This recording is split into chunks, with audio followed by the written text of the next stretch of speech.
Ok, lại là một video nữa về JoJo. Nếu như bạn chưa chán đống content JoJo của Anime Rewind và vẫn đang chờ Steel Ball Run lên anime, và Anime Rewind ra tóm tắt phần đầu của JoJo Lands. Trong video hôm nay, hãy cùng tìm hiểu về hệ thống sức mạnh kỳ dị nhưng nhất quán qua từng phần.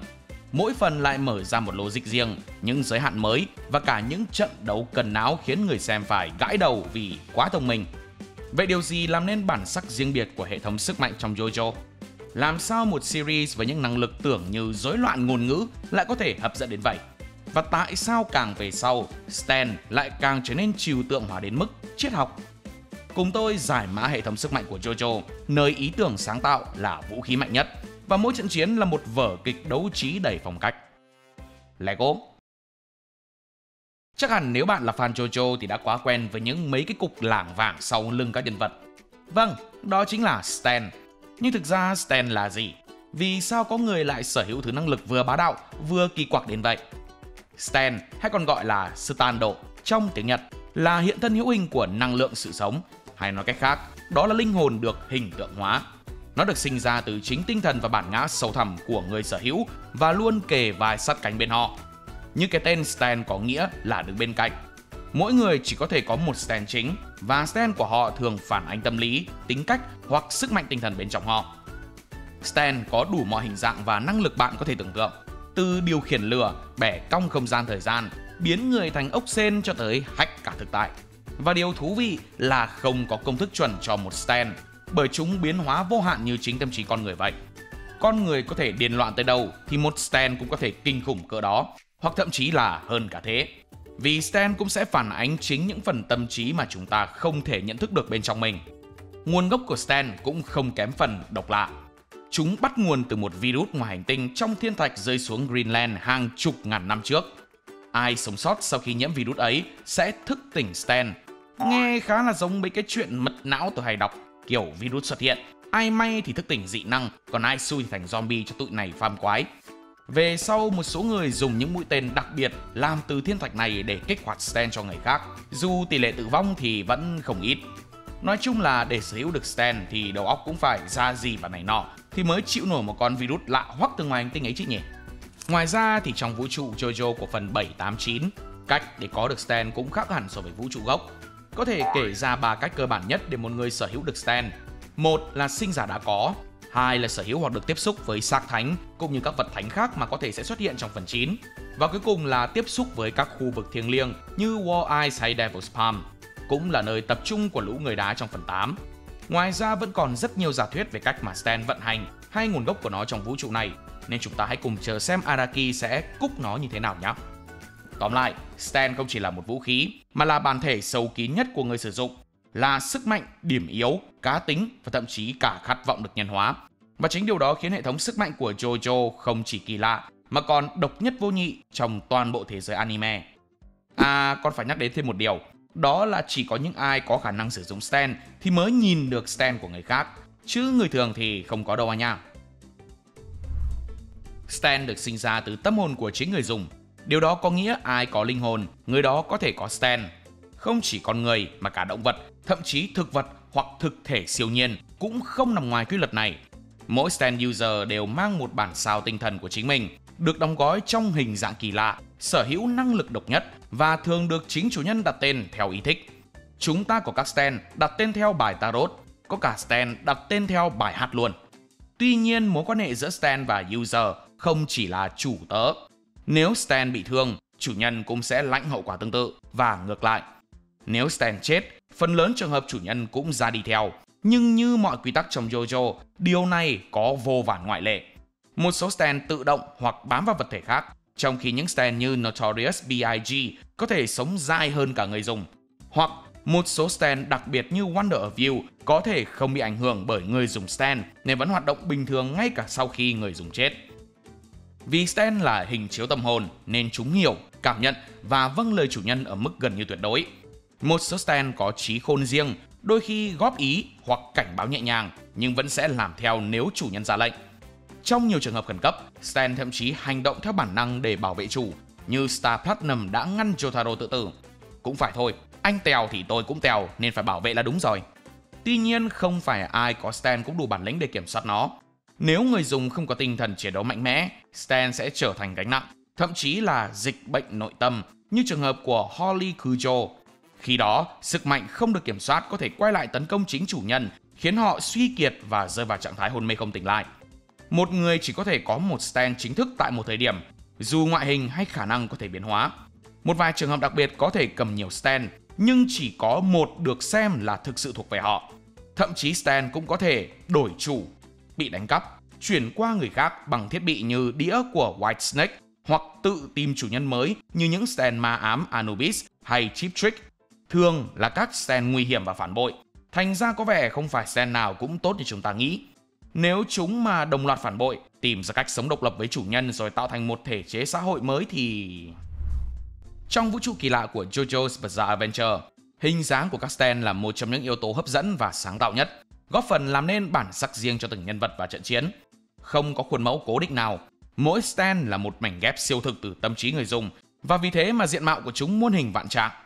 Có stand mang hình người hoàn chỉnh, có cái trông như robot đến từ tương lai, có cái là một làn khói vô hình, hay thậm chí là một hiện tượng thiên nhiên. Một số không hề có hình dạng cụ thể, chỉ thể hiện qua năng lực đặc biệt. Tuy vậy, đa số stand đều vô hình với người bình thường, trừ khi chúng gắn với một vật thể hữu hình. Một số ý kiến cho rằng các stand từ phần 7 trở đi đang càng ngày càng đa dạng hóa. Tôi cũng không biết điều này có phải là do phần 7, 8, 9 dựng ở vũ trụ khác hay không. Nhưng đúng là các stand ở mấy phần này rất đa dạng và càng ngày càng sáng tạo. Tuy nhiên, để cho dễ hiểu thì Araki, tác giả của JoJo, đã phân chia hình dạng stand thành 5 khuynh hướng chính. Natural Humanoid, dáng người tự nhiên. Đây là những stand có ngoại hình gần giống con người, với cơ bắp, tay chân, mắt mũi miệng rõ ràng, đôi khi còn giống hệt chủ nhân. Ví dụ nổi bật là Star Platinum của Jotaro, cơ bắp cuồn cuộn, thần thái nghiêm nghị. Artificial Humanoid, dáng người nhân tạo.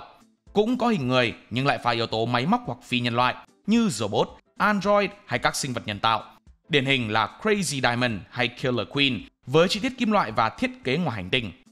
Natural Non-Humanoid, không hình người tự nhiên. Đây là nhóm dị nhất từ động vật cây cỏ cho tới sương mù bùn đất. Aqua Necklace là một ví dụ nổi bật khi tồn tại dưới dạng chất lỏng, hoặc Iggy với stand The Four mang hình quái thú cát. Artificial Non-Humanoid, không hình người nhân tạo. Những stand thuộc nhóm này giống như máy móc, công cụ hay vũ khí, từ máy bay, xe tăng cho tới các thiết bị không tưởng, chẳng hạn như Rolling Stones, một viên đá bí ẩn quyết định số mệnh. Phenomenon, hiện tượng. Những stand này không có hình dạng cụ thể hoặc hòa tan vào cơ thể người dùng. Ví dụ như White Snake với đĩa stand hay Made in Heaven tồn tại như một lực lượng điều khiển thời gian chứ không có hình dáng rõ ràng. Không chỉ đa dạng về loại hình, hình dạng, stand còn có thể thay đổi theo thời gian. Khi người dùng lớn lên, stand cũng trưởng thành theo. Ví dụ Silver Chariot của Polnareff lúc trẻ sẽ mang hình dạng nhỏ nhắn hơn so với phiên bản trưởng thành. Ngoài ra, một số stand có khả năng biến hóa như Echoes hay Tusk với nhiều ách thể hiện các giai đoạn phát triển khác nhau. Đặc biệt, nếu một stand được xuyên bởi mũi tên huyền thoại, nó có thể lột xác thành một hình dạng mạnh mẽ hơn gọi là Requiem stand, thay đổi hoàn toàn cả hình dáng lẫn quyền năng. Một lần nữa, JoJo khẳng định đã là stand thì không gì là giới hạn. Vậy anh em thích loại hình stand nào nhất? Tôi thì thích người nhân tạo nhất vì nhìn nó quái quái. Comment ngay hình dạng stand anh em thích nhất ở dưới cho chúng mình hóng cùng nhé.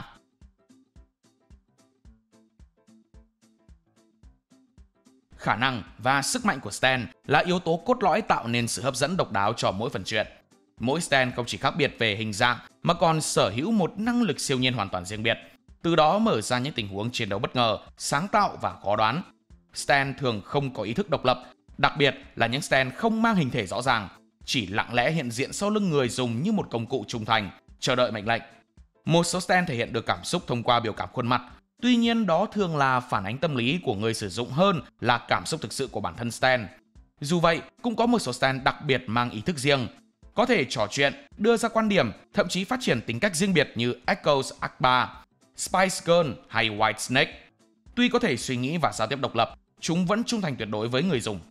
Một vài trường hợp hiếm hoi lại hoàn toàn vượt khỏi tầm kiểm soát, như Anubis hay Cheap Trick. Những stand có khuynh hướng chiếm hữu, gây hại cho chính người sở hữu chúng và luôn tìm cách chuyển sang vật chủ mới để tiếp tục chu kỳ nguy hiểm đó. Trong manga, lời thoại của stand thường được thể hiện bằng katakana nhằm nhấn mạnh tính siêu nhiên. Còn trong anime, giọng của Stan thường có âm vang lạ thường, tạo cảm giác ma quái và không thuộc về thế giới thực. Bên cạnh đặc điểm về ý thức, Stan còn sở hữu những thuộc tính siêu nhiên cơ bản. Đầu tiên là tính vô hình. Hầu hết các Stan chỉ có thể được nhìn thấy bởi người dùng Stan khác, trong khi người thường hoàn toàn không cảm nhận được sự hiện diện của chúng, ngoại trừ những ảnh hưởng gián tiếp. Một số Stan đặc biệt như Yellow Temperance hay Thoth, Wonder of You lại có thể bị nhìn thấy bởi tất cả mọi người. Stan cũng bất khả xâm phạm với mọi hình thức tấn công thông thường. Chỉ khi người dùng bị thương hoặc Stan bị tấn công bởi một Stan khác, mối liên kết tổn thương giữa hai thực thể này mới phát huy hiệu lực. Ngoài ra, Stan có thể vô hình thể, xuyên qua vật thể hoặc hòa vào cơ thể chủ nhân như một lớp giáp bảo vệ. Mặc dù khả năng này khá hiếm gặp và chỉ thấy ở một vài Stan như Diver Down hay White Snake. Người dùng có thể giao tiếp và quan sát thông qua Stan, đồng thời nói chuyện từ xa nhờ khả năng phát âm qua miệng của Stan nếu có. Một vài Stan có thể được thu nhỏ đến mức vi mô, nhưng khi làm vậy, người dùng phải chịu áp lực tâm lý rất lớn và sức mạnh Stan bị suy giảm rõ rệt. Ngoài ra, do bản chất linh thể, người sở hữu Stan cũng có thể nhìn thấy các thực thể siêu hình khác như hồn ma. Điều này từng được đề cập xuyên suốt các phần truyện. Điểm hấp dẫn lớn nhất nằm ở năng lực cá biệt của từng Stan. Mỗi Stan sở hữu một Stan Power độc nhất vô nhị, có thể là khả năng thao túng vật chất, không gian, thời gian hoặc tinh thần. Những năng lực này rất đa dạng và thường đi kèm với điều kiện sử dụng riêng biệt. Ví dụ, Sticky Fingers chỉ có thể tạo khóa kéo khi chạm tay vào vật thể. Khả năng này buộc người dùng phải linh hoạt ứng biến trong chiến đấu, tận dụng điểm yếu của đối phương và cả địa hình xung quanh. Đôi khi người dùng sẽ miễn nhiễm với năng lực của chính Stan, như Prosecutor không bị lão hóa bởi The Grateful Dead. Nhưng cũng có lúc họ lại chịu ảnh hưởng, như trường hợp của Fugo và virus chết người của Purple Haze. Một số ít trường hợp, các Stan có khả năng giống nhau thường xảy ra ở những cặp sinh đôi hoặc sinh vật tương đồng về nguồn gốc, như hai con chuột sở hữu Stan cùng loại. Dù vậy, nếu Stan bị phá hủy hoặc người dùng bất tỉnh, mọi hiệu ứng do Stan gây ra sẽ lập tức biến mất, môi trường sẽ trở về trạng thái ban đầu. Bên cạnh năng lực và hình thái, tầm hoạt động của Stan, hay còn gọi là firing range, là yếu tố chiến thuật then chốt. Sức mạnh và phạm vi hoạt động của Stan có quan hệ nghịch biến. Càng đi xa người dùng, Stan càng yếu và kém hiệu quả. Dựa vào đó có thể chia các Stan thành hai nhóm chính, loại cận chiến và loại tầm xa. Loại cận chiến thường sở hữu sức mạnh thể chất vượt trội, chuyên đối đầu trực tiếp như Star Platinum, Killer Queen, Sticky Fingers. Còn loại tầm xa thì thiên về tấn công gián tiếp, thông qua khả năng đặc biệt như điều khiển âm thanh, trọng lực hay ký sinh linh kẻ thù như Echoes Act 1, Talking Head, vân vân. Ngoài ra tồn tại một nhóm nhỏ các Stan tự động. Chúng không bị ảnh hưởng bởi khoảng cách hay ý chí của người dùng, thường kích hoạt theo hiệu ứng và hành động độc lập như Sheer Hot Attack hay Black Sabbath.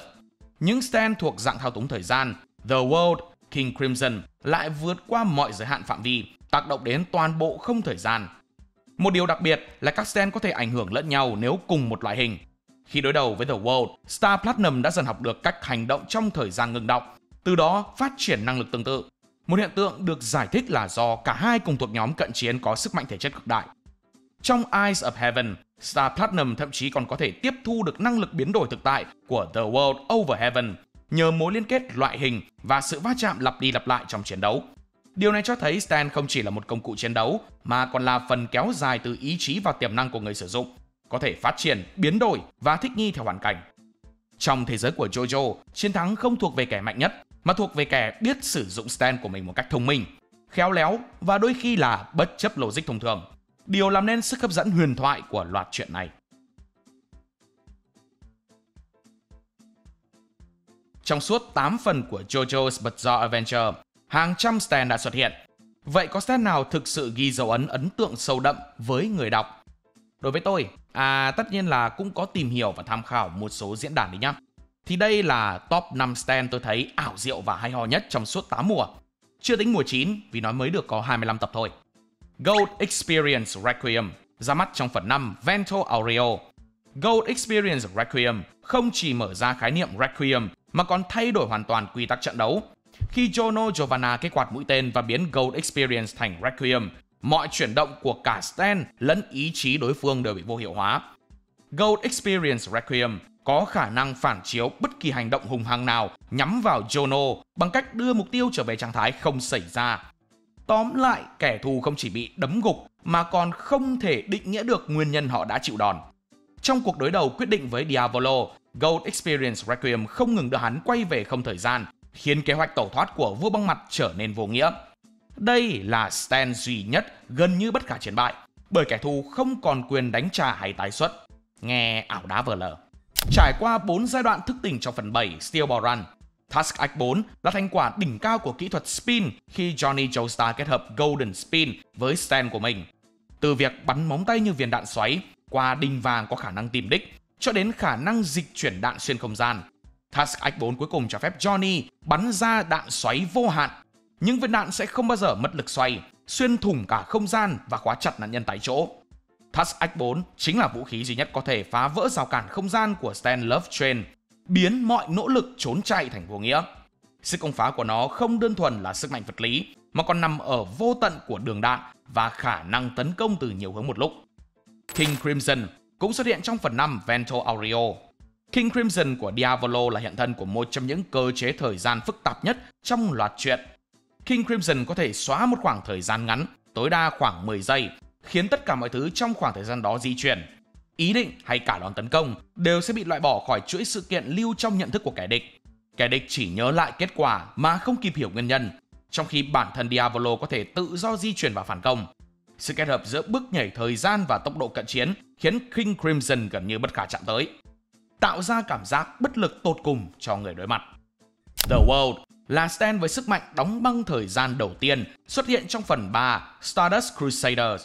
The World của Dio có thể ngừng thời gian trong khoảng 5 đến 9 giây tùy sức mạnh của người dùng.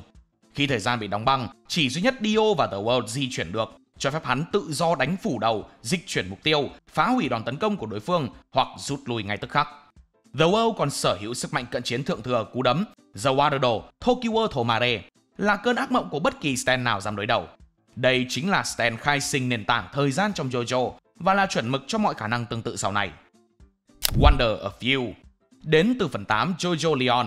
Wonder of You của Toru ý trời là một Stan tự động hiếm có.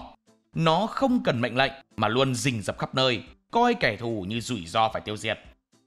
Chỉ cần bất cứ ai lóe lên một tia ý đồ xấu, hãm hại hoặc đuổi theo Toru hay năng lực Stan này đều lập tức gánh phải tai ương từ rơi máy bay, bị ô tô tông, viên đạn vụn, cho đến cả giọt mưa cũng đủ để gây tổn thương chí mạng.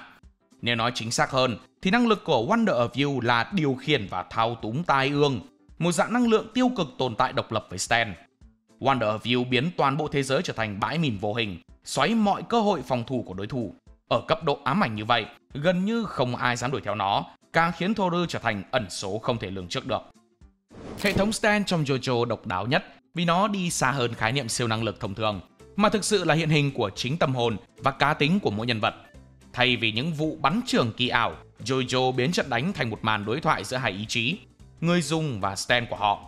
Mỗi Stan mang một chất riêng không trộn lẫn, từ khả năng đánh bại dòng thời gian của King Crimson, sức mạnh vô hạn của Tusk Act 4, đến vũ khí rủi ro của Wonder of You. Và chúng đều gắn liền chặt chẽ với quá khứ, động cơ, thậm chí là chấn thương tâm lý của chủ nhân. Thêm vào đó, luật chơi rõ ràng mà lại linh hoạt.